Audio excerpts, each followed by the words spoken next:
大家有冇試過失眠啊？我就係經常都有失眠嘅問題啊！成日瞓喺張床度，擰嚟擰去都瞓唔着，真係令人好頭痛。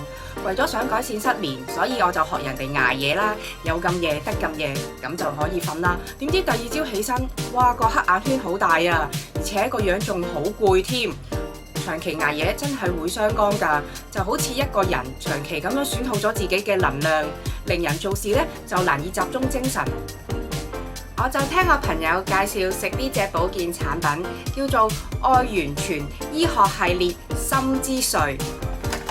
佢真係好幫到我㗎，佢有2大專利嘅成分，有春風草、芝麻素，佢真係可以幫我改善失眠。講返起芝麻素，芝麻素係乜嘢嚟㗎？每一粒芝麻就有0.2至0.5% 嘅芝麻素，佢咧就能夠改善失眠，同時做到護肝同抗氧化嘅功效。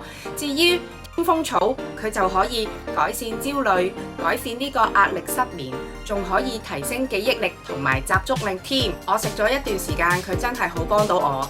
只要每晚臨瞓之前30分鐘，食咗之後，自自然就會有倦意，跟住我就可以一覺瞓天光，完全冇扎醒啊！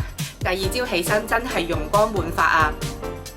你睇下佢仲可以改善呢個眼袋嘅血液循環，令我同黑眼圈講拜拜。食完佢之後，我真係覺得個人精神好，仲可以做到護肝、抗氧化，連記性都好咗啊！你聽完係咪好心動呢？大家有興趣不妨嚟萬寧買啦！